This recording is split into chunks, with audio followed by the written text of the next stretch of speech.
హ్మ్.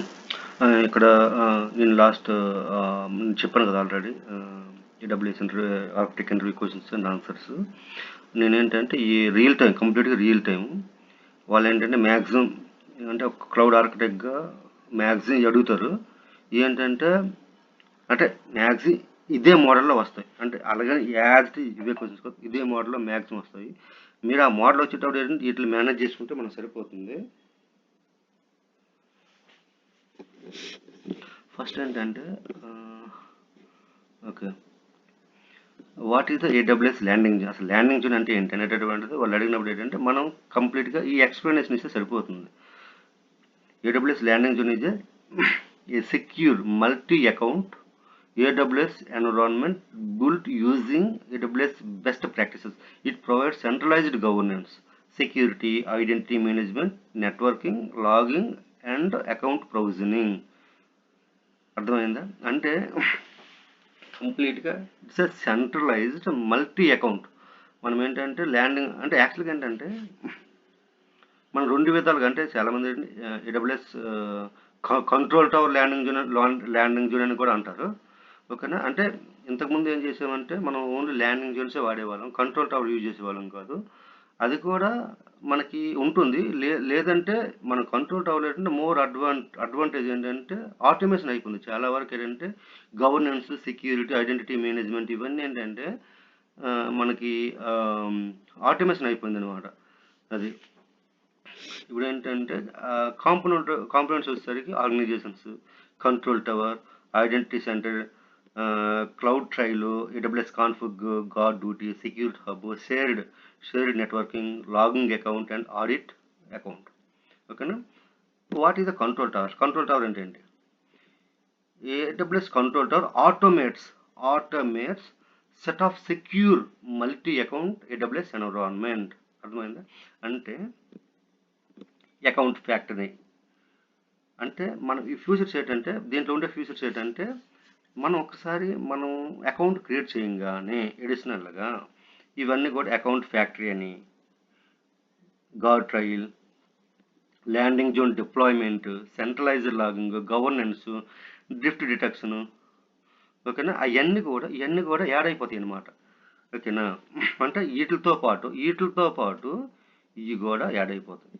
అది landing zone అంటే అందుకని ఇందాక ఏం చెప్పాను, AWS control tower landing zone అంటే ఇప్పుడు ఈ ఫస్ట్ది మనం ఏదైతే ఇంటర్వ్యూకి ఇప్పుడు ఇది మనము ఈ కీ కాంపోనెంట్స్ ఇంక్లూడ్ చేసుకున్నామో అవి ఈ ఫ్యూచర్స్. ఓకేనా? అది what is the AWS organisation? AWS organisation allows centralised management of multiple AWS accounts. Benefits: consolidated billing, organised units, service controls policies, centralise security and account management. ఓకేనా? ఇవన్నీ కూడా మనకి ఏంటంటే ఆర్గనైజేషన్లోనే వస్తాయి అనమాట. ఏడబ్ల్యూఎస్ ఆర్గనైజేషన్ అంటే that allows centralise management of multiple account setups, multiple AWS accounts అనమాట. ఇవన్నీ అంటే మనకి కంప్లీట్ కన్సాలిడేటెడ్ బిల్డింగ్ వస్తుంది. నెక్స్ట్ లైక్ దీంట్లో వచ్చేసరికి organisation units, SFE policies, centralise security ఇవన్నీ వస్తాయి అన్నమాట. ఓకేనా? What is the organisation unit? అసలు యూనిట్ అంటే ఏంటి? ఓఈ అనేటటువంటిది a group of AWS accounts.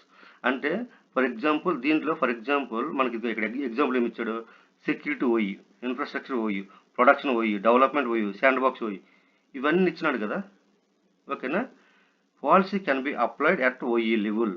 అంటే ఇక్కడ అర్థం ఏంటంటే ఇక్కడ అకౌంట్ లెవెల్ ఇచ్చినాడు, ఓఈ లెవెల్ ఇచ్చినాడు. కానీ మనం ఏదైనా సరే పాలసీస్ అప్లై చేసినప్పుడు, పాలసీస్ అప్లై చేసినప్పుడు మనకి ఎట్లా ఉంటుందంటే అకౌంట్ లెవెల్ కాకుండా ఓఈ లెవెల్లోనూ, అంటే ఒక ఓఈ కింద మనం మల్టిపుల్ అకౌంట్స్ మనం క్రియేట్ చేసుకోవచ్చు. అట్లాగే మల్టిపుల్ ఓఈస్ కూడా మనం క్రియేట్ చేసుకోవచ్చు. కానీ మన పాలసీస్ అప్లై చేసినప్పుడు మాత్రం ఓఈ లెవెల్లోనే అప్లై అవుతాయి. ఓకేనా? అంటే ఓఈ అనేటటువంటిది ఈ logical group of AWS accounts అనమాట. What is the service control policy? ఇక్కడ చూడండి, SCPs define maximum permissions available to AWS accounts. ఇక్కడ చూస్తే ఎగ్జాంపుల్ ఏమి ఇచ్చాడు? Prevent deleting cloud trail. అంటే ఫర్ ఎగ్జాంపుల్ ఇక్కడ మన క్లౌడ్ ట్రయల్లో మనం చెప్పాం కదా లాస్ట్ వీడియోస్లో, అది ఇదే వీడియోలో మనం కొంచెం ముందుకెళ్తే మనం that will track the user activities అన్నాం కదా. మనం ఏంటంటే క్లౌడ్ ట్రయల్ అనగానే యూజర్ యాక్టివిటీస్ మొత్తాన్ని ట్రాక్ చేస్తుందని. ఓకేనా. ఇక్కడ ఇదిగో ఎవరైనా సరే ఇక్కడ పర్మిషన్ ఎఫెక్ట్ డినై, యాక్షన్ వచ్చేసరికి డిలీట్. అంటే క్లౌడ్ ట్రయల్ ఇక్కడ డిలీట్ అని ఇక్కడ రిసోర్సెస్ ఏంటంటే ఇక్కడ అన్నిటికీ అప్లై చేసినారు అనమాట. మనం ఇట్లా అప్లై చేసినప్పుడు ఏంటంటే SCP does not grant permission. అంటే మనం ఏదైనా సరే డిలీట్ పర్మిషన్స్ కానీ ఏదైనా సరే మనం చేసినప్పుడు ఏంటంటే మనకి కొన్ని సర్వీసెస్ని it will only restrict permissions. ఓకేనా. మనం ఏంటంటే ఇది అలౌ చేయాలన్నా సరే డినై చేయాలన్నా సరే మనం అంటే ఈ పాలసీ అనేటువంటిది మనం అప్లై చేసుకుంటే మనము ఎవరు ఏదైనా డిలీట్ చేసినా సరే, అంటే ఇక్కడ అర్థం ఏంటంటే ఫర్ ఎగ్జాంపుల్ కొంతమంది ఏం చేస్తారు, వచ్చేసి సడన్గా ఈసీటీ లిస్ట్ని డిలీట్ చేసినారు, లేదంటే ఏదైనా సర్వీస్ డిలీట్ చేసినప్పుడు ఏంటంటే ఇక్కడ మనం ఇక్కడ డినై అనేటటువంటి ఆప్షన్ ఇచ్చినాం అనుకో, అది డినై కాదు, అది డిలీట్ కాదనమాట. ఇంకా రెండోది ఏంటంటే ఒకవేళ ఎవరైనా డిలీట్ చేసినా, ఎక్కడ డిలీట్ చేసినారు, ఏ ఐపీ అడ్రస్తో డిలీట్ చేసినారు, నెక్స్ట్ ఏ టైంకి డిలీట్ చేసినారు అనేటటువంటి మనకి ఇన్ఫర్మేషన్ క్లియర్గా మనకు కనబడుతుంది అనమాట. మనకి ఆ ట్రాకింగ్ చేసుకోవాలి, ఈ యాక్టివిటీస్ని మొత్తం యూజర్ యాక్టివిటీస్ని మొత్తం మనం ట్రాక్ చేసుకోవచ్చు. ఓకేనా. Difference between IAM policy and SIPC. IAM policy అనేటటువంటి just grant permissions, SCP policies అనేది రిస్ట్రిక్ట్ పర్మిషన్స్. మనం అది పాలసీని గ్రాంట్ చేయడానికి, SCP policy restrict permissions. Okay. Apply to the users and roles. ఇక్కడ అర్థమైందా, apply to the users and roles. ఇది apply to the accounts and OU. ఇక్కడ అర్థమైందా, చాలా ఇంపార్టెంట్ ఇది. ఓకేనా. ఇది అకౌంట్ లెవెల్. మనం చూసావా, మనం ఎస్సిపి పాలసీస్ అనేటటువంటి ఓన్లీ ఆర్గనైజేషన్ ఓన్ యూనిట్ లెవెల్లోనే అని అన్నాం. ఇది అకౌంట్ లెవెల్లో ఉంటుంది ఐఏఎం పాలసీస్. ఇది వచ్చి ఆర్గనైజేషన్ లెవెల్లో ఉంటుంది. Allow actions, define maximum allowed actions అనమాట. Explain control tower guard trails. Guard trails are governed rule type. ఇక్కడ ఏంటంటే టైప్స్ ఏంటంటే మ్యాండేటరీ వచ్చేసరికి ఆల్వేస్ ఎనేబుల్డ్. ఓకేనా.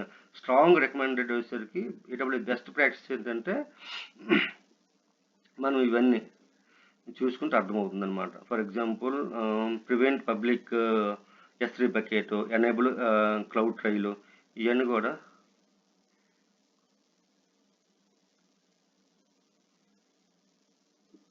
Okay. Enable config, restrict the root account, ఇవన్నీ కూడా ఉంటుందన్నమాట. Explain AWS account factory automatic new AWS account creation. అంటే ఇక్కడ అర్థం ఏంటంటే ఫర్ ఎగ్జాంపుల్ ఇప్పుడు కంట్రోల్ టవర్ నుంచి మల్టిపుల్ అకౌంట్స్ నువ్వు క్రియేట్ చేసుకున్న తర్వాత ఏమవుతుందంటే నువ్వు అకౌంట్ సెటప్ చేసేస్తావు. ఫర్ ఎగ్జాంపుల్ ఒక 4 అకౌంట్స్ నువ్వు సెటప్ చేస్తావు. Like for example dev, QA, production, or like log account, audit account, ఇట్లా నువ్వు చేసిన తర్వాత మళ్ళీ నువ్వు క్రియేట్ చేసుకోవాలనుకో, క్రియేట్ చేసుకునేటప్పుడు ఏంటంటే ఇప్పుడు ఈ అకౌంట్ ఫ్యాక్టరీ అనేటటువంటి అంటే ఎక్స్ట్రా ఇంకోటి యాడ్ చేసుకోవాలనుకో. అలాంటప్పుడు ఏం చేస్తావంటే నువ్వు ఈ అకౌంట్ ఫ్యాక్టరీలోకి వెళ్ళి account factory that automatic new account creation అంటే వెళ్ళి create account, place the AWS account into OE. అంటే నువ్వు ఏదైతే అకౌంట్ క్రియేట్ చేసుకున్నావో దాన్ని వచ్చరికి నువ్వు ఏ యూనిట్లో, ఆర్గనైజేషన్ యూనిట్లో, నువ్వు అక్కడ మల్టిపుల్ ఆర్గనైజేషన్ యూనిట్స్ ఉంటాయి. ఏ యూనిట్లో అయితే నువ్వు డిఫైన్ చేస్తావో సెలెక్ట్ చేసుకున్నావో ఆ యూనిట్ కింద వచ్చేస్తుంది అనమాట. దాంతోపాటు అప్లైస్ ఎస్సిపి పాలసీ కూడా అప్లై అయిపోతాయి. అట్లాగే configure the network, enable the logging, applies the security policies అని అవన్నీ కూడా ఆటోమేటిక్గా మనం అప్లై చేసుకోవడానికి అకౌంట్ ఫ్యాక్టరీ అనేటటువంటిది యూజ్ చేసుకుంటాం అనమాట. That will automate the new AWS account creation. Why use multiple AWS accounts. ఇక్కడ ఏంటి మల్టిపుల్ అకౌంట్స్ అనేటటువంటి ఎందుకు యూజ్ చేయాలంటే మనం వాడు ఇచ్చినప్పుడు ఏంటంటే మనం కంప్లీట్గా ఏంటంటే మల్టిపుల్ అకౌంట్స్ అనేటటువంటివి మనం సెక్యూరిటీ ఐసోలేషన్, బిల్లింగ్ సపరేషన్. ఇక్కడ అర్థమైందా. ఇప్పుడు ఫర్ ఎగ్జాంపుల్ కొంతమంది స్టేజింగ్ వాడతారు, డవ్ వాడతారు, క్యూఏ వాడతారు. ఇవన్నీ అనేటటువంటిది మన మల్టిపుల్ అకౌంట్స్ అనేటటువంటిది మనం యూజ్ చేసుకునేటప్పుడు అంటే నాట్ ఓన్లీ బిల్లింగ్. ఇక్కడ బిల్లింగ్ అంటే నాట్ ఓన్లీ బిల్లింగ్, మనం డెవలప్మెంట్ ఐసోలేషన్స్ కూడా మనం యూజ్ చేసుకుంటాం కదా. అది అట్లాగే security isolation, billing separation, least privilege, and easier compliance, better resource management. అంతే కదా, ప్రొడక్షన్ కానీ, డెవలప్మెంట్, టెస్టింగ్ కానీ, సెక్యూరిటీ కానీ, నెట్వర్కింగ్ కానీ, లాగింగ్ కానీ. అంటే మనం ఏదైనా సరే ఇప్పుడు అన్ని మిక్స్ చేస్తే మనకి ఎట్లా ఉంటుంది, సపరేట్గా మనకి డిఫైన్ చేసుకుంటే మనం ఏది కావాలన్నా సరే, సెక్యూరిటీ లెవెల్ అయినా సరే, లేదంటే నెట్వర్కింగ్ కానీ, కంప్యూటర్ కానీ, స్టోరేజ్ కానీ, ఏదైనా సరే దాని యొక్క each and every resource level ఎంతవరకు యూటిలైజేషన్ తీసుకుంది అవన్నీ ఏంటంటే మనం ఈజీగా మనం ట్రాక్ చేసుకోవచ్చు. అది next, what is the Terraform? Terraform is the infrastructure as a code. This is the developed by the HashiCorp. ఇది ఏంటంటే ఇది ఆల్రెడీ మనం డిస్కస్ చేసుకున్నాం కదా. అంటే టెరాఫార్మ్ అనేటటువంటి infrastructure as a code that will support the multi cloud environments. ఇది అంటే నీకు AWS సపోర్ట్ చేస్తుంది, లేకపోతే అజూరో సపోర్ట్ చేస్తుంది, GCP సపోర్ట్ చేస్తుంది, అట్లాగే ఒరాకిల్ క్లౌడ్ సపోర్ట్ చేస్తుంది, ఓపెన్ స్టాక్ సపోర్ట్ చేస్తుంది, అలాగే నెక్స్ట్ అలీబాబా. మనం that will support multi cloud environment. ఎన్ని క్లౌడ్స్ అయితే ఉన్నాయో మ్యాక్స్ సపోర్ట్ చేస్తుంది అది. ఓకేనా, అది used for infrastructure provisioning, automation, version control and repeatable deployments. Okay, Terraform work flow అనేటటువంటిది మనం అడిగేటప్పుడు ఏంటంటే మనం సింపుల్గా టెరాఫార్మ్ వర్క్ ఫ్లో అని అనగానే మనం సింపుల్గా ఇవన్నీ చెప్పాలి. టెరాఫార్మ్ ఇన్హిట్ కానీ, Terraform validate, plan, apply and destroy. ఇవనేటటువంటి చాలా ఇంపార్టెంట్. ఎందుకంటే టెరాఫార్మ్ ఇన్హిట్ అనేటటువంటిది నువ్వు ఏదైనా ప్రోగ్రామటికల్గా నువ్వు డెవలప్మెంట్ చేసిన తర్వాత, టాస్క్ అయినా ఏదైనా మొత్తం కంప్లీట్ అయిన తర్వాత నువ్వు స్టార్టింగ్ ఇనిషియల్ చేసేది స్టార్టింగ్ టెరాఫార్మ్ ఇన్హిట్ కొట్టంగానే దానికి సంబంధించి ప్యాకేజ్ మొత్తం డౌన్లోడ్ అయిపోయి ఒక ఎన్విరాన్మెంట్ని క్రియేట్ చేసుకుంటాం. ఆ తర్వాత దాన్ని వ్యాలిడేట్ చేస్తాం. వచ్చిందంతా మనం డౌన్లోడ్ చేసినవన్నీ పర్ఫెక్ట్గా ఉన్నాయా లేవనేది వ్యాలిడేట్ చేసుకుంటాం. ఆ తర్వాత ప్లాన్ క్రియేట్ చేస్తుంది. ప్లాన్ అంటే ఇది ఫర్ ఎగ్జాంపుల్ నువ్వు ఏవైతే క్రియేట్ చేసినావో అవన్నీ కంప్లీట్గా నీకు ప్లాన్ లాగా చూపిస్తుంది అనమాట. నువ్వు ఏదైతే పని చేసుకున్నావో ఇది అయ్యింది. For example what are the resources available in the particular environment, that will show everything అనమాట. అది మొత్తం అయితే ప్రతి నువ్వు ఎన్ని రిసోర్సెస్ అయితే నువ్వు క్రియేట్ చేయాలని నువ్వు ఆల్రెడీ నువ్వు క్రియేట్ చేసుకున్నావో, నువ్వు ప్రోగ్రామటిక్గా డెవలప్ చేసుకున్నావో అవన్నీ కూడా ఒక ప్లాన్గా నీకు మొత్తం చూపిస్తుంది అనమాట. ఆ తర్వాత అప్లై అనగానే నీకు ఇన్ఫ్రాస్ట్రక్చర్ మొత్తం క్రియేట్ అవుతుంది. ఓకేనా, టెరాఫార్మ్ అప్లై అవ్వగానే ఇన్ఫ్రాస్ట్రక్చర్ మొత్తం క్రియేట్ అవుతుంది. ఆ తర్వాత నువ్వు డిస్ట్రాయ్ అవ్వగానే అది నీకు ఇన్ఫ్రాస్ట్రక్చర్ మొత్తం డిస్ట్రాయ్ అయిపోతుంది. కానీ ఏంటంటే దీనికి ఏంటంటే టెరాఫార్మ్ ఆటో అప్లై ఉంటుంది, డిస్ట్రాయ్ అని కూడా నీకు ఎస్ఎన్ అని కూడా అడుగుద్ది. అవన్నీ కూడా చూసుకోవాలన్నమాట. టెరాఫార్మ్ డిస్ట్రాయ్ అనేటటువంటి మీరు రియల్ టైంలో మాత్రం అది యూజ్ చేయడం తగ్గించండి. ఎందుకంటే నీకు ఆల్రెడీ ఏంటంటే అది రిస్ట్రిక్ట్ చేస్తారు. కానీ నేను సింపుల్గా చెప్పేది టెరాఫార్మ్ డిస్ట్రాయ్ కానీ మొత్తం ఇంకా ఇన్ఫ్రాస్ట్రక్చర్ మొత్తం కంప్లీట్గా విత్ ఇన్ ఎ మినిట్ అది మొత్తం డిస్ట్రాయ్ అయిపోతుంది అనమాట. ఓకేనా, what is difference between Terraform state and plan? State అనగానే కరెంట్ డిప్లాయ్మెంట్ ఇన్ఫ్రాస్ట్రక్చర్, అది ప్లాన్ అనగానే shows the changes before deployment. ఇందా చెప్పాను కదా, అంటే నువ్వు డిప్లాయ్ చేసే ముందు నీకు ఏవేవైతే నువ్వు కంప్లీట్ ఇన్ఫ్రాస్ట్రక్చర్ క్రియేట్ చేయడానికి నువ్వు సర్వీసెస్ మొత్తం డెవలప్మెంట్ చేసావు అవి మొత్తం చూపించింది అనమాట. అంటే నువ్వు ఇప్పటి వరకు నువ్వు ఈ చేంజెస్ మొత్తం నువ్వు డిప్లాయ్ చేస్తున్నావు అని. అది what is the Terraform backend stores Terraform state remotely. Terraform backend అనేటటువంటిది స్టోర్స్ టెరాఫార్మ్ స్టేట్ రిమోట్లీ. అంటే స్టేట్ ఫైల్ ఉంటుంది ప్రతిసారి కూడా టెరాఫార్మ్ క్రియేట్ అవ్వగానే స్టేట్ ఫైల్ ఆటోమేటిక్ క్రియేట్ అవుతుంది అనమాట. ఓకేనా, అదేంటంటే నీకు అది రిమోట్గా నీకు అది స్టోర్ చేస్తుంది అనమాట. అది S3 bucket, usually S3 bucket అంటే మనం AWS అనుకో S3 వాడతాం. S3 బకెట్ మనం స్టోర్ చేసుకుంటాం అనమాట టెరాఫార్మ్ స్టేట్ ఫైల్. అది అజూరా అయితే అజూరా స్టోరేజ్ వాడతాము. నెక్స్ట్ ఏంటంటే DB వచ్చేసరికి S3 బకెట్ వచ్చేసరికి DynamoDB ఫర్ స్టేట్ లాకింగ్ అనమాట. స్టేట్ లాకింగ్ కోసం మనం DynamoDB వాడతాము. నెక్స్ట్ అజూరా వచ్చేసరికి Cosmos DB or Azure storage అనేటివి మనం కూడా వాడుకోవచ్చు. బెనిఫిట్స్ వచ్చేసరికి collaborations, state locking and versioning. ఇక దీనివల్ల బెనిఫిట్ ఏంటంటే what is the Terraform backend దానివల్ల బెనిఫిట్ అడిగేటప్పుడు collaborations, state locking and versioning. Okay, explain the Terraform model. Terraform model reusable Terraform code. For example modules అంటే సింపుల్గా ఇదిగో చెప్పాను కదా, VPC, IAM, EC2, S3, RDS అంటే improve the maintainability. For example ఇప్పుడు మనకి డెవ్, QA, ప్రొడక్షన్ ఎన్విరాన్మెంట్స్ ఉన్నాయి. ఉండేటప్పుడు మనం ఏంటంటే డెవలప్ చేసిన మ్యాక్సిమం 80% వచ్చేసరికి ఆ డెవ్లోనే QA ఉంటాయి. మళ్ళీ ఆల్మోస్ట్ QAలు ఏవైతే ఉన్నాయో మ్యాక్సిమం ప్రొడక్షన్లో కూడా అయ్యే ఉంటాయి. ఉండేటప్పుడు ఏంటంటే మనము ప్రతిసారి కూడా ఇప్పుడు మనకి VPC కానీ IAM కానీ ప్రతిసారి మనం ప్రతి ఎన్విరాన్మెంట్ కూడా మనం సపరేట్ క్రియేట్ చేయలేం కదా. అట్లాగే ఈ మోడల్స్ అనేటటువంటి ఒక్క దాంట్లో మనం డెవలప్మెంట్ చేసుకుంటే అదే దాన్ని రీయూజబుల్ చేసుకోవచ్చు అనమాట. అదే అందుకనే దీన్ని models are the reusable Terraform code. అది మోడల్స్ విపిసి, నెట్వర్కింగ్, ఐఏఎం వచ్చేసరికి ఇంకా security, EC2, compute, S3, storage, RDS, database సంబంధించి improve the maintainability. AWS networking questions. Okay, explain the VPC. VPC is a virtual private cloud. Contains subnets, route tables, network access control list, security groups, internet gateway, NAT gateway, transit gateway, ఇవన్నీ కూడా మనం ఒక network create చేసేటప్పుడు ఏంటంటే ఇవన్నీ కూడా ఉంటాయి. ఓకేనా. సబ్నెట్స్, ప్రైవేట్ సబ్నెట్స్ ఉంటాయి, పబ్లిక్ సబ్నెట్స్ ఉంటాయి, రౌట్ టేబుల్స్ ఉంటాయి, నెట్వర్క్ యాక్సెస్ కంట్రోల్ లిస్ట్ ఉంటుంది. ఓకేనా. అది అంటే ఇక్కడ ఏంటంటే నెట్వర్క్ యాక్సెస్ కంట్రోల్ లిస్ట్ అనేటటువంటిది మనం ప్రైవేట్ సబ్నెట్స్ వాడతాము. అది సెక్యూరిటీ గ్రూప్ వచ్చేసరికి మనం ఇన్స్టెన్స్ లెవెల్లో వాడతాం అనమాట. అది ఇంటర్నెట్ గేట్వే, NAT గేట్వే, ఇంక ఇవన్నీ కూడా ఉంటాయి. ఓకేనా. ట్రాన్సిట్ గేట్వే, ఇవన్నీ మనం చూసుకుని సరిపోతుంది. సెక్యూరిటీ గ్రూప్ చూసావా, difference between security groups and NACLs. అంటే సెక్యూరిటీ గ్రూప్ స్టేట్లెస్ అనమాట, స్టేట్ఫుల్ అనమాట, ఇన్కమింగ్ అవుట్ గోయింగ్. ఇదేంటంటే స్టేట్లెస్. ఓకేనా. నాకల్స్ అనేటటువంటి ఓన్లీ సబ్నెట్ లెవెల్స్లో వాడతారు. సెక్యూరిటీ గ్రూప్ అనేటటువంటి ఇన్స్టెన్స్ లెవెల్లో వాడతారు అనమాట. ఇది మాత్రం ఓన్లీ అలౌస్ ఓన్లీ. ఇది అలౌ అండ్ డినై. అంటే ఇది మనం ఏంటంటే ప్రైవేట్ నెట్వర్క్ వాడుకుంటాం, ప్రైవేట్ సబ్నెట్ వాడుకుంటాం కాబట్టి మనం అలౌ చేసుకోవచ్చు, డినై చేసుకోవచ్చు. ఓకేనా. మనం ఏదైనా మనకు ఐపీ అడ్రస్, ఈ ఐపీ అడ్రస్కి ఈ పోర్ట్ నెంబర్కి మనం నెట్వర్క్ యాక్సెస్ ఇవ్వాలనుకుంటే అలౌ చేసుకోవచ్చు, లేదంటే డినై చేసుకోవచ్చు. సెక్యూరిటీ గ్రూప్స్ ఏంటంటే ఇన్స్టెన్స్లో ఓన్లీ అలౌ చేస్తుంది అనమాట, అంతే, ఇంకేం లేదు. Automatically allows the return traffic require explicit rules అనమాట.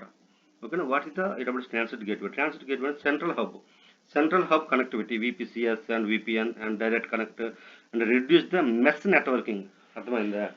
అంటే మెస్ నెట్వర్కింగ్ మనం రిడ్యూస్ చేసిద్ది అనమాట. Explain route 53. Route 53 is the DNS service, AWS DNS service. అంటే that will support public DNS and private DNS, L6 and routing policies.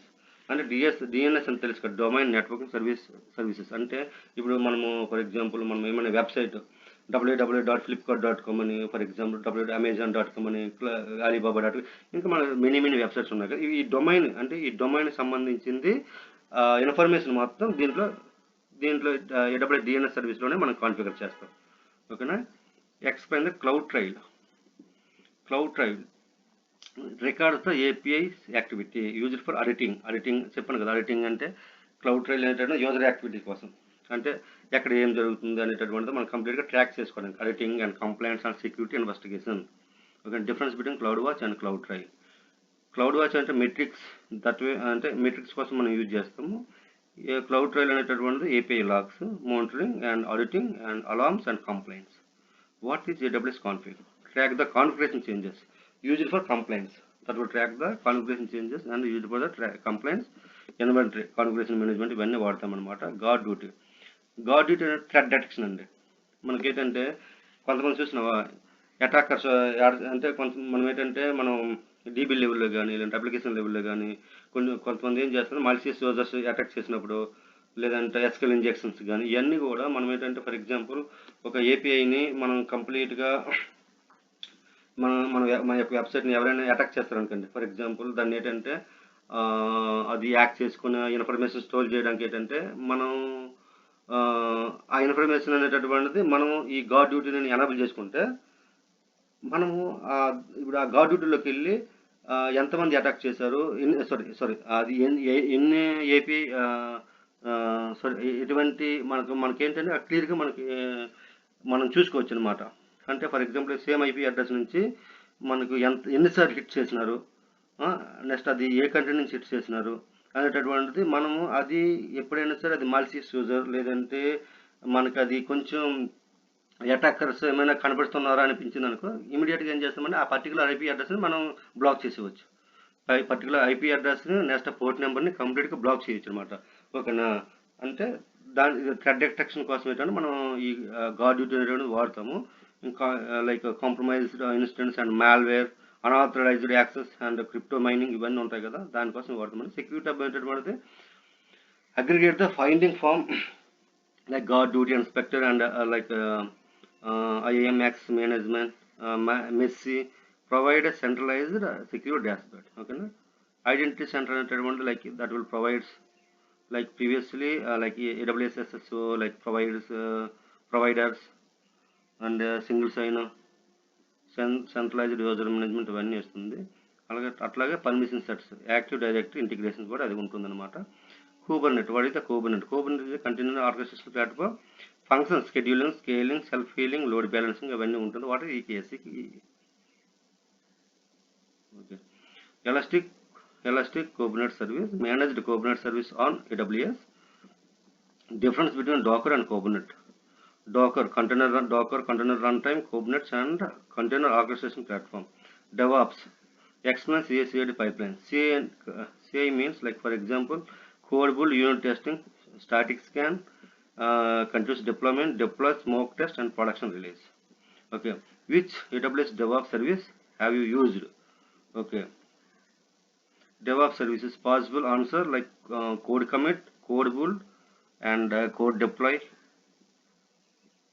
and CloudFormation, ECR and EKS. Okay, na? Scenario based. How do you design secure AWS landing zone? Okay, first you need to create AWS organization, create a AWS OU and deploy the AWS control tower, configure IAM identity center, enable CloudTrail and AWS config, enable the guard duty and security hub, centralized logging and create a shared networking using a transit gateway, apply the SCP policies, automate the provisioning using Terraform, validate compliance and with a well architected framework. Why Terraform instead of CloudFormation? Okay, Terraform is the preferred because that will support the multi-cloud support and large module ecosystem, easier reusable code, better state management, strong community support. ఓకేనా, community support అంటే ఇక్కడ community support ఏంటి ఇప్పుడు for example నువ్వు ఎక్కడైనా stuck అయినావు అనుకో, ఇప్పుడు నీకు నువ్వు రిజాల్వ్ చేసుకోలేకపోయావు, అట్లాగే టీమ్తో డిస్కస్ చేసుకున్నావు రిజాల్వ్ చేసుకోలేకపోయావు, మేనేజ్మెంట్తో డిస్కస్ చేసుకున్నావు రిజాల్వ్ అంటే నీకు కంప్లీట్గా అసలు నీకు ఏం లేనప్పుడు అప్పుడు ఏం చేస్తావు, కమ్యూనిటీ సపోర్ట్కి వెళ్ళిపోతావు. కమ్యూనిటీ సపోర్ట్ అంటే నీకు ఇమీడియట్గా టెరాఫామ్ కమ్యూనిటీ సపోర్ట్కి వెళ్ళిపోయి వాళ్ళకి మెయిల్ చేస్తే నీకు వెంటనే నీకు వాళ్ళు సపోర్ట్ ఇస్తారనమాట. ఈ సపోర్ట్ ఏంటంటే అది మనకి ఇప్పుడు మనం చూసావా AWSలో ఏంటంటే మనకి ఏమైనా ఇష్యూ వచ్చిందనుకో మన వల్ల రిజాల్వ్ కాకపోతే వెంటనే కేసు క్రియేట్ చేస్తాం, కేసు క్రియేట్ చేసి డైరెక్ట్గా AWS సపోర్ట్ టీమ్తో మనం మాట్లాడుకొని అది రిజాల్వ్ చేసుకుంటాం. అట్లాగే దీనికి కూడా కమ్యూనిటీ సపోర్ట్ ఉందన్నమాట. అది explain well architected framework. 6 pillars అనేటటువంటిది operational excellence, security, reliability, performance efficiency, cost optimization, sustainability ఇవన్నీ కూడా ఉంటుంది. How do you secure AWS landing zone? దీన్ని మాత్రం వెరీ ఇంపార్టెంట్. ఓకేనా, ఇప్పుడు AWS ల్యాండింగ్ జోన్ అనేది చాలా ఇంపార్టెంట్.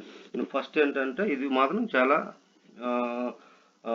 పవర్ఫుల్గా నువ్వు ఆన్సర్ ఇవ్వాలన్నమాట. ఎందుకంటే దీంట్లోనే మెయిన్ నీకు అన్ని సర్వీసెస్ కూడా ఇంక్లూడ్ అయి ఉంటాయి కాబట్టి first enable multi factor authentication, used IAM role instead of root, apply SCP policies, enable guard duty, enable security hub, use AWS config, enable CloudTrail data, encrypt the data using KMS key management system.